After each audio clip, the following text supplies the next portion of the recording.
Assalamualaikum warahmatullahi wabarakatuh. Selamat berjumpa lagi dengan pembelajaran online mata pelajaran Pendidikan Pancasila dan Kewarganegaraan. Nah, sebelum kita mulai pembelajaran kita pada hari ini, marilah kita buka bersama dengan bacaan basmalah. Bismillahirrohmanirrohim. Nah, minggu kemarin kita sudah mempelajari materi mengenai kedudukan dan fungsi Undang-Undang Dasar Negara Republik Indonesia tahun 1945. Untuk hari ini kita akan mempelajari subbab yang C, yakni peraturan perundang-undangan dalam sistem hukum nasional. Dan juga kita akan membahas materi yang subbab yang D, nanti melaksanakan dan mempertahankan Undang-Undang Dasar Negara Republik Indonesia tahun 1945. Memasuki materi yang C, yakni peraturan perundang-undangan dalam sistem hukum nasional. Setiap bangsa yang merdeka akan membentuk suatu pola kehidupan berkelompok yang dinamakan negara. Pola kehidupan kelompok dalam bernegara perlu diatur dalam suatu naskah. Nah, naskah aturan hukum yang tertinggi dalam kehidupan negara Republik Indonesia dinamakan Undang-Undang Dasar Negara Republik Indonesia tahun 1945 dan juga ada peraturan perundangan yang lainnya. Berikut ini adalah tata urutan peraturan perundang-undangan menurut Undang-Undang Nomor 12 Tahun 2011. Nah, di sini terdapat hierarki atau tingkatan, di mana yang nomor 1 ini adalah kedudukannya yang paling tinggi dan yang kedua sampai yang ketujuh itu lebih rendah dan yang ketujuh itu yang paling rendah. Yakni yang pertama Undang-Undang Dasar Negara Republik Indonesia tahun 1945. Di posisi yang kedua ada ketetapan MPR.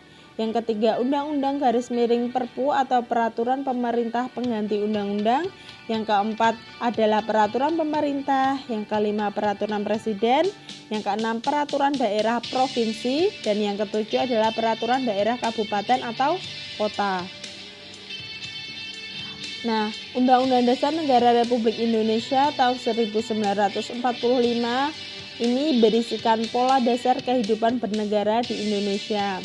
Jadi, semua peraturan perundang-undangan yang dibuat di Indonesia tidak boleh bertentangan dengan Undang-Undang Dasar Negara Republik Indonesia tahun 1945.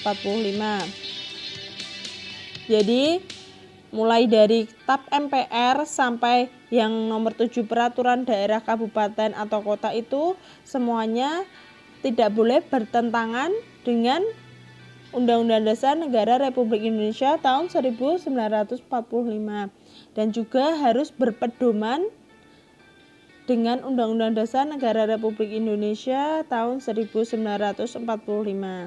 Jadi intinya yang posisinya atau kedudukannya di bawah UUD itu harus berpedoman dengan UUD dan juga tidak boleh bertentangan dengan UUD. Karena UUD posisinya berada di yang paling atas. Nah, sebagai warga negara Indonesia, kita patuh pada ketentuan yang terdapat dalam Undang-Undang Dasar Negara Republik Indonesia tahun 1945. Kepatuhan warga negara terhadap Undang-Undang Dasar Negara Republik Indonesia tahun 1945 ini akan mengarahkan kita pada kehidupan yang tertib dan teratur. Nah, ketertiban dan keteraturan dalam kehidupan bernegara ini akan mempermudah kita mencapai masyarakat yang sejahtera.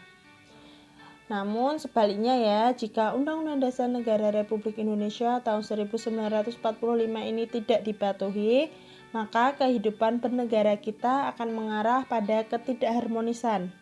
Akibatnya bisa terjadi kerenggangan dalam masyarakat dan lebih jauhnya bisa menjadi perpecahan dalam suatu negara sehingga tidak akan mewujudkan masyarakat yang sejahtera.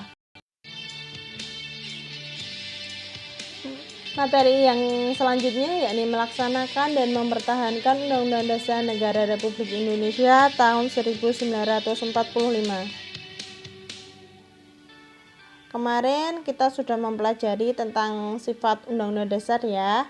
Nah, Undang-Undang Dasar atau konstitusi ini memiliki dua sifat, yaitu konstitusi yang bisa diubah dan tidak bisa diubah.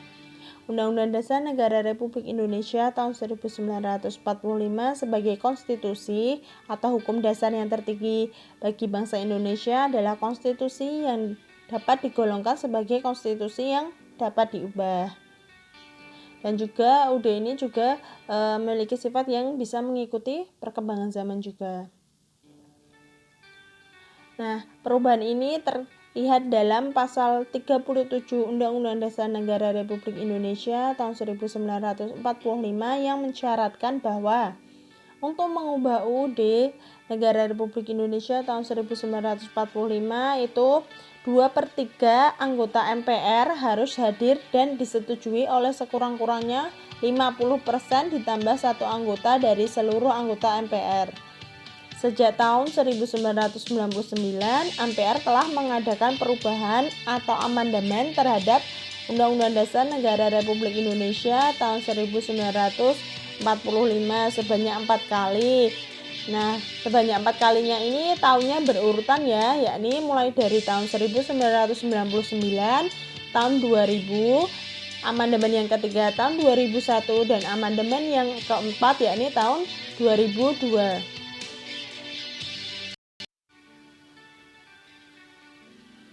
Nah, dalam perubahan atau amandemen UUD ini terdapat kesepakatan dasar berkaitan dengan perubahan UUD.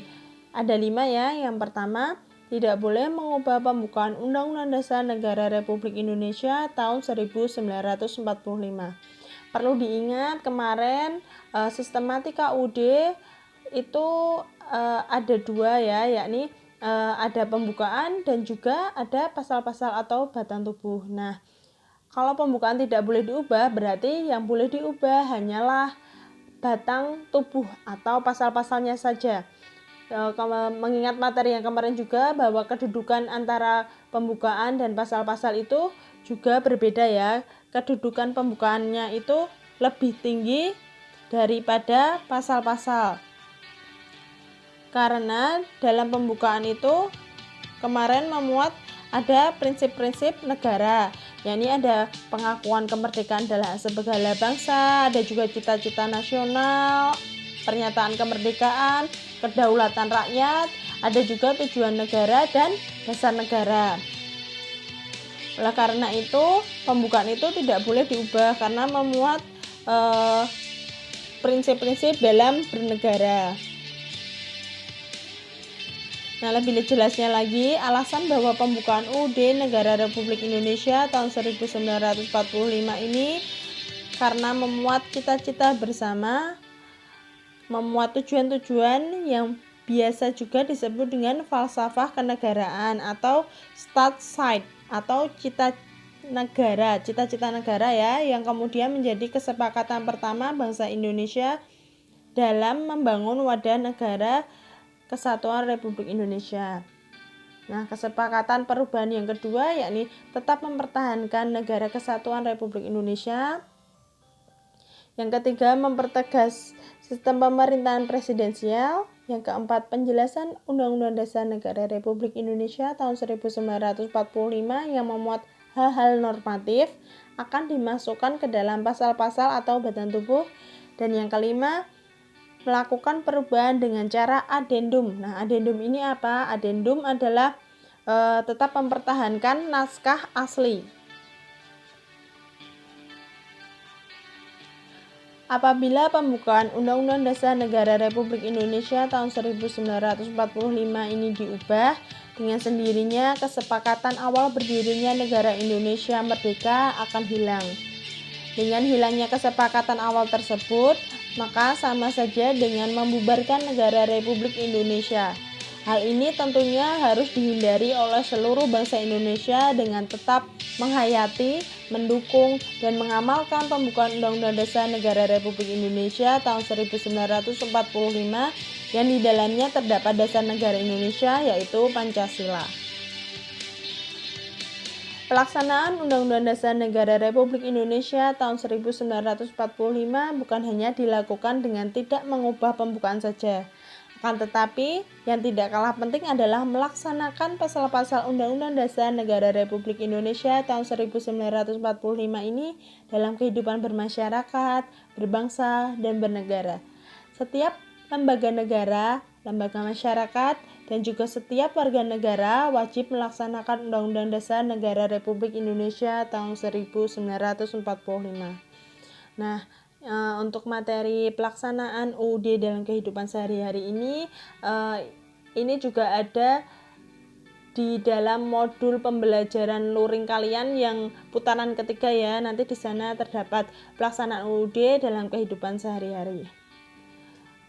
Cukup sekian materi kita pada hari ini. Kita akhiri bersama dengan bacaan hamdalah.